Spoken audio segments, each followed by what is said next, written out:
Hello ratbags, it's Jade Plays Games. Welcome to the Access Show. Today we're continuing our look at H1Z1 ahead of its release on PS4 on May the 22nd. Now, there has been some talk about it being delayed and some problems. The company has had some issues with some foreign investment and may be investigated by the US Treasury Department, but ignore all that. It's coming. It is coming to PS4. The closed beta is a little bit behind. It was meant to start at the end of April, but it will be coming soon. And the open beta will be 22nd of May. So I thought this was a good opportunity still, though, to take a look at the PC version and show you guys the key differences, what to expect on PS4, and to talk about H1Z1 in general. Is it going to be popular? What I felt about playing the game for the first time, because I've never played it, and what I think is going to be good about it, what I think is not going to be so good about it. So come with me as we talk, discuss H1Z1, giving you loads of information hopefully you don't know about, coming up onto PlayStation 4, and yeah, let's see what H1Z1's all about. Okay, so the first thing you're going to notice is there's a lot of customization in H1Z1. It is a free-to-play game, and it wasn't always a free-to-play game.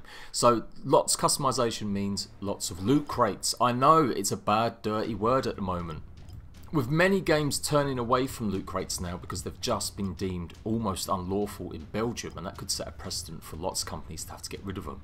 It's looking like H1Z1 may have to adjust itself. And a little bit of backstory about H1Z1. They've been very fluid in terms of their development. Whether that means they just didn't know what they were doing or didn't know what their fan base was, who knows. But H1Z1 started out as a survival zombie simulating game, modelled after DayZ with the help creative from other people.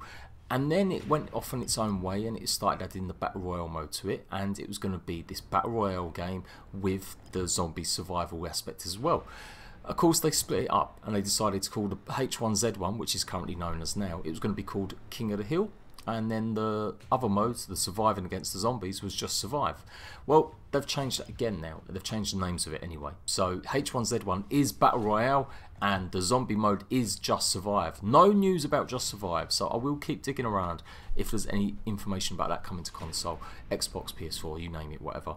Of course, it is only a PS4 exclusive right now, H1Z1. It's an open beta game, so they can get away with having it as free, having microtransactions in it, because technically it's a free game, and they're calling it an open beta. They're calling it, not ready for full release. It is full release on PC. It has been for a couple months now, and it went free to play. Literally, as they went to release the game, they made it free to play.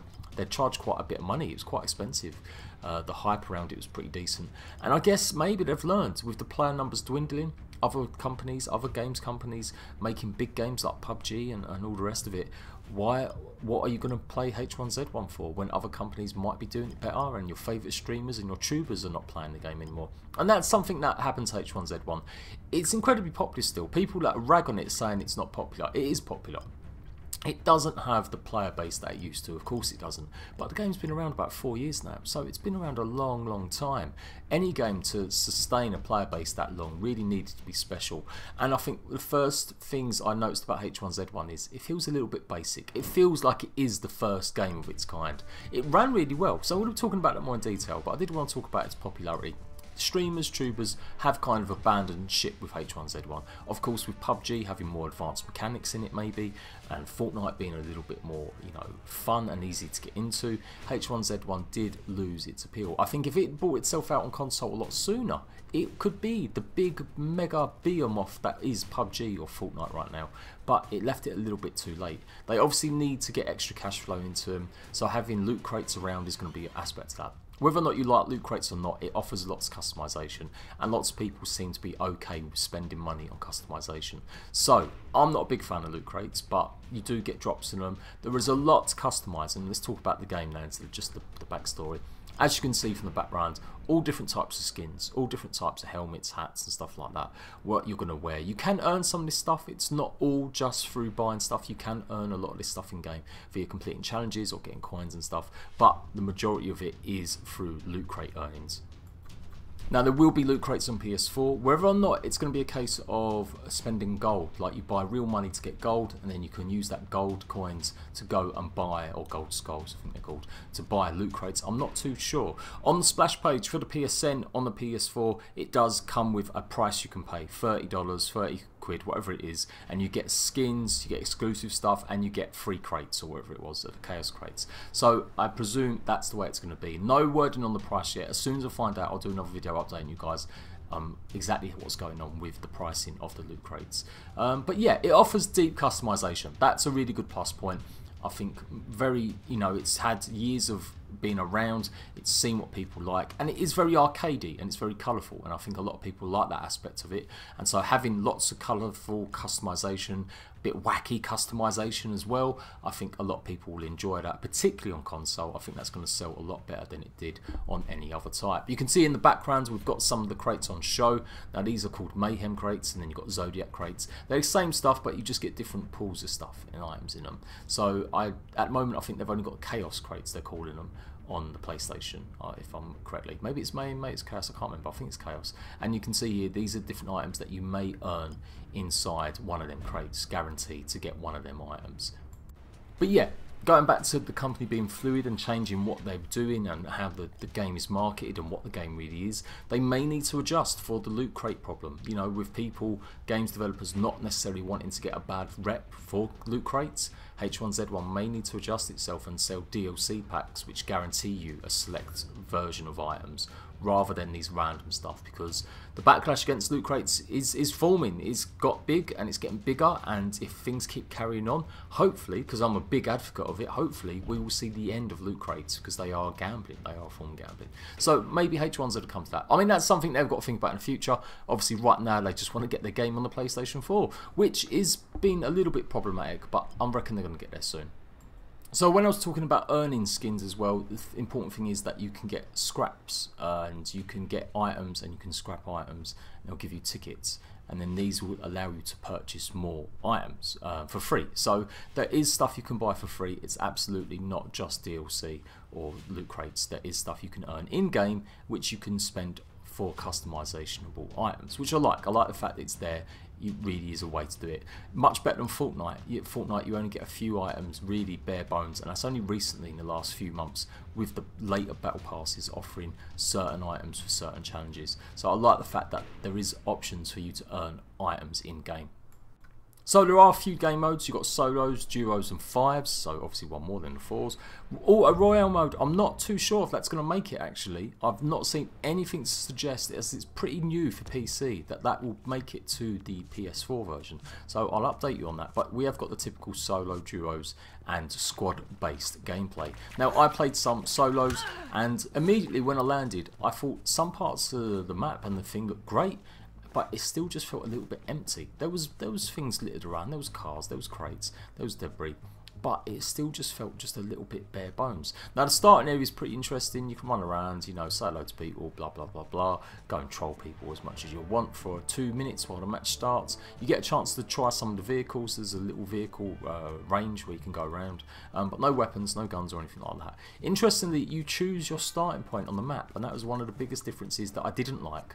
I don't like the fact you can see where, the whole map and choose where to start or where to spawn. I like the randomness of a Battle Royale. I think that adds to the skill factor, that when you can master it, it doesn't matter where you drop, you will be able to do it. Because what you'll find in this game is that you will be dropping miles away if you fancy it to go and get loads of loot, and then coming up to the close of the match. And yeah, you might make the top 10s, but you won't get any kills because there's no one around. There's no one around. Just like it is with Tilted Towers on Fortnite, lots of people go to them certain spots, or really heavy congestion areas where you're going to get lots of kills. And so the idea of going across country and looting up, it makes it a bit boring and a bit long. I guess that is the flip side of PUBG though. Sometimes you can play PUBG for 20 minutes, get in loot, not see a soul, and then you get popped by a sniper from miles away. And it does have that aspect in this as well. However, because you can choose that, you don't have to have that as your playstyle. You can choose to go to the most populated areas. So I think some people really love that they can choose to go where they want. Other people will hate it because it doesn't offer the random excitement from, just having to think on your toes and win that match by your wits. So as you can see, you've got the map there just in the background, and this is where you drop in. And yeah, it's a big map. It is a really big map, and obviously the amount of cars in the game are pretty substantial. You can find cars everywhere. They do take a lot of damage. You can run people over just like you normally can in the other ones. Nice little touch, the binoculars. You know, it's a little bit of an extra thing just to see what's going on. I think a bit of a throwback to the survival element. Biggest difference with the PC version and the PlayStation version is the crafting. You can craft stuff. Now, don't worry, it's not that complicated. You're not going to be earning blueprints or any bullshit like that to craft stuff. It's just a case of picking up duct tape, shredding t-shirts, and in the PC version you can make combat vests, you can make bandages, you can make stimulants, stuff like that. On the PS4 version, it'll all just be laying around. There is no crafting whatsoever. You're not going to be mucking around in inventory management. They wanted to keep it quick and easy. They've shortened the games as well. They run for about 20-25 minutes on PC. They've shortened them to 15 minutes. So every game will finish under 15 minutes with the way the circle closes in, or the toxic gas. There is toxic gas in this one, and it's pretty strong. It's pretty OP. We'll talk about it in a second. But yeah, no crafting. So big difference. Just going around, picking up guns, picking up weapons. No attachments, as far as I know. There's no attachments like PUBG.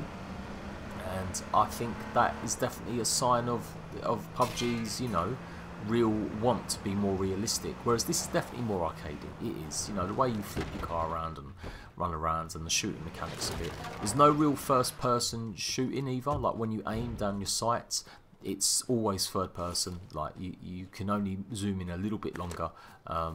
Although I've not picked up a sniper gun, so correct me if I'm wrong on that. Maybe there's a certain gun that allows you to do that, but I didn't pick up any guns that allowed me to do that. It was all in third person, which I like. I like the fact that Battle Royals are like that. I know some of you like first person ones, you prefer them, and I think when COD comes out with its Battle Royale mode later on in the year, I think that's going to be really interesting to see how popular it is, because I know lots of people prefer the first person mode.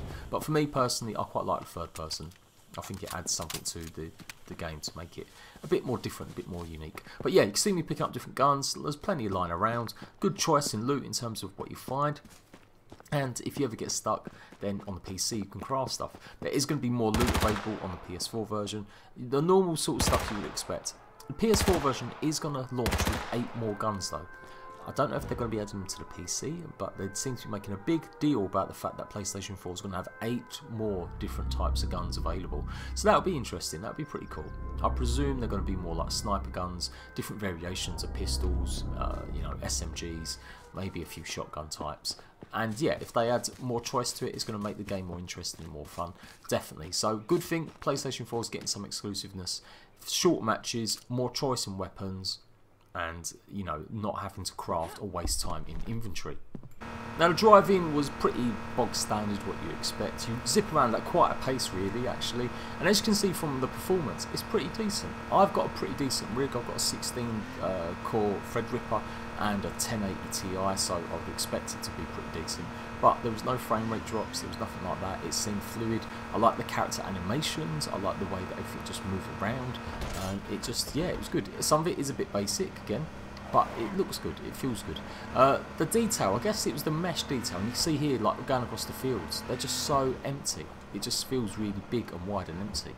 So I don't know if that's, you know, just part and parcel of what they want, but compared to other games where, you know, I keep saying other games, but it's true, you've got to compare them to other games. It did seem a little bit odd. So you can see me going through some of the graphic options there. Obviously, you're not going to have that on the PS4. They've not mentioned anything massively about like whether it's going to be 60 frames per second, stuff like that. They've just simply said you'll be able to play it in your high-res graphics if you've got a Pro or whatever it was. Locations-wise, there are quite a big different types. You've got like a water dam, an electrical place, you've got towns, little, you know, gas stations like this. And this is the first moment with toxic gas. I kid you not. The first 3 games I played, I died to toxic gas. I just wasn't prepared. I hadn't realised, by the way, that you could choose where you wanted really, or it would tell you exactly where the circle would be, because it does tell you where the circle's going to be straight away. So I had spawned miles away, and obviously it was always a race against time to get back to where I was. The circle does a fair bit of damage, and just like the other ones, it does increase as the game goes on. So if you're in the circle, you're going to die pretty soon if you're well out of that circle much later on in the game. So you have got to pay attention to it and get ahead of it and stuff. There's helmets in the game, you know, no different types of levels, I don't think. Maybe like the looks of them. They basically take a shot for you. You get a shot once, that helmet's gone, and then that's it. You've got to run quickly to get some cover, or you're going to be popped. What I found with the actual shooting gameplay, which I'm going to show you now, it's pretty quick, it's pretty fast. You die really easily in this game. Well, I seem to die really easily. So yeah, excuse my bad driving there. Now, I'm not a big lover of keyboard and mouse. As you can see, I can barely function and walk. I do need a controller, I just prefer it. I can't function really without one. And I don't know if that was just part of parcel of it, but I felt like the shooting wasn't the best. In terms of aiming, the reticle doesn't go that much smaller depending on what gun you use. Shotguns seemed OP. I was popping people from miles away. Not in this gameplay though, this was a live one. I ended up having to go into the combat simulator to really get some decent actual shooting mechanics, because I played about 5 matches and I literally only had like 1 run in and it didn't end well. It was this one here. So I'm trying to be a little bit of a bitch, standing on top of a building, just waiting for someone to come along and hopefully pop them. I've got a few decent items, I've got a few decent guns, and just seeing what's going on. And yeah, it was just a little bit quiet, and the fact that you can't go into some of these buildings from like upper levels and stuff like that, I found that a bit hard to get used to, and that's why I guess it feels like a shell. Lots of the places just feel like an empty shell. They're just big boxes there for the sake of it, the look of it, rather than for exploring or going in and seeing what's in there. And that's one thing PUBG does really well. You know, you really feel like it's a town. You really feel like there's a city, there's a town, there's different places for you to go inside and explore. And I just didn't get that feeling with H1Z1 at all. I just felt it was very open. But yeah, you can see I'm literally doing not much, and I'm getting damaged from quite a distance there. Yet my aim was totally off, and you can see my shot has gone off my head, my helmet and stuff. So yeah, I'll quickly try and replenish. You've got health kits, what you would expect. You've got tactical ones you can find. You've got bandages you can use. Obviously they give you different levels. You've got stimulants which give you like full health and above. And boom, that was it.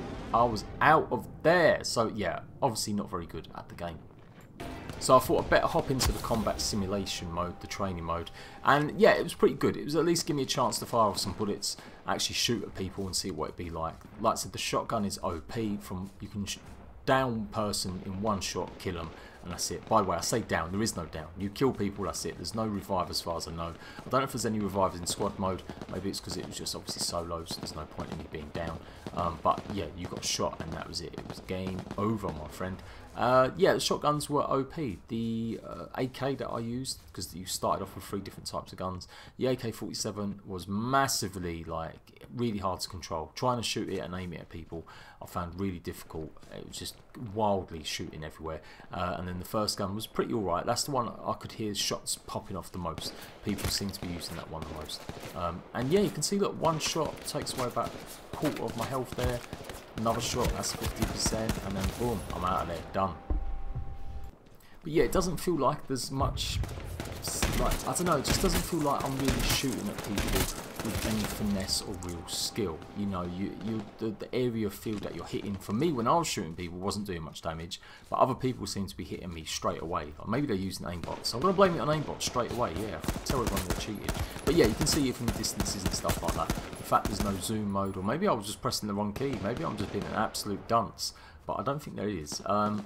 That puts it apart from the other games, and I think not having first person mode at all is a bit of a problem. Like I said, I prefer it like this, but oh, look at that, what a dozo, what an absolute dozo. But when you're aiming down your sights, you want that ability to at least sometimes have the ability to aim down your sights, you know, even if it's only temporary while you're looking around. So you can see I'm not doing very well again, about to get my ass kicked. Can I get away to hurry up in time? Hopefully I will. And of course you get shot from behind. And that's what it felt like. It didn't feel very tactical. It just felt a case of just getting shot from anywhere, from anything. And I guess that happens later on in the game, or if you go to a very built up area. But you die really easily and really quickly, and I felt like in PUBG that can happen sometimes, that you can just get killed from absolutely nowhere, but you can still have quite a few moments where you've got a chance to replenish and get health back if you manage to get out of the line of fire. And in Fortnite, of course, you can build, and you know a few shots aren't going to kill you straight away as long as you can build up and get to come up, whereas this one was definitely a little bit more like it was quite easy to kill people and shoot people. There you go, I finally got a kill. I'm not that redundant, I'm not that bad, well, I probably am still. You can see the distance there, the shotgun was miles away, and yeah, I managed to kill him. So yeah, definitely the game overall, what I found was, oh, look at this, bushy hammer bastard. It runs well, and it should run well for a game that's out of early access now on PC, been developed for 4 years. It should absolutely run well. It shouldn't have frame rate issues, it shouldn't have any resolution issues, it should look good. it just feels basic. It just feels like it is something that is common, you know, being the first. And I don't think they've maybe caught up or kept up with what others have developed and done. They've made it free to play now, and that's keeping up, I suppose, in one way. But in terms of the core gameplay, like attachments, if they're only adding 8 more guns to the PS4 version now, what have they been doing on PC? Why are there not more guns on PC? I think there is a bigger selection of guns on PC. I just maybe didn't get a chance to unlock them or find out how to get them. But I don't think they've kept up with the times enough, and I worry that H1Z1 is definitely too behind the times. It is arcadey, it is fun, I guess, when you're playing it in squads, and I think on the console it's going to be doing really well, but it is going down on a downward trajectory from PC, and I don't think it will recover on PC. I think that's why they've desperately tried to get on console quickly, to open it up to brand new markets and see if they can get some popularity and earn some money for it through the cosmetics and the DLC, the loot packs and stuff. Anyway, I've waffled on enough about the game now. I hope I've given you a bit of an insight on what I think about H1Z1 so far on PC and some of the differences you're going to expect on PS4. There aren't a big choice of maps. I think, as far as I know, there's only the one map going to be available on PS4. There's not going to be the Battle Royale mode, the car mode I should say. And yeah, there's a lot of competition with games like this coming out in the next few months. We've got SOS, which has been a almost Battle Royale style game. It's just announced they're doing a full Battle Royale game, just come out, 32 players. I think this game's got danger of falling off the face of the earth if it doesn't get it right with content. Players are now used to seeing content arrive for their games like Fortnite and PUBG at regular intervals. If H1Z1 is not providing regular content in terms of new guns, new weapons, new ways to play it, it could fall off the face of the earth very quickly. I think it's going to be massive on PS4 simply because they don't have PUBG. I think it's going to be one of them games that people will definitely be playing a lot of, but I don't think it's going to be overtaking anything. It's not going to overtake Fortnite, it's not going to overtake PUBG. It certainly will just be something good and an alternative to play until PUBG eventually comes to PlayStation 4. It's very arcadey, it's very fun. I think this is going to be a good game to play with your friends. You're going to either love the fact that you can choose where to drop, or you're going to hate the fact that, you know, you choose where to drop. You let me know in the comment section down below. What are you most hyped about playing H1Z1? Are you sick of Battle Royale games? You know, are you sick of seeing it on my channel? Let me know that as well, because I've been thinking a lot about Battle Royale. How much of it I put on my channel and stuff like that, which isn't loads and loads, but I do cover quite a bit of the news on it.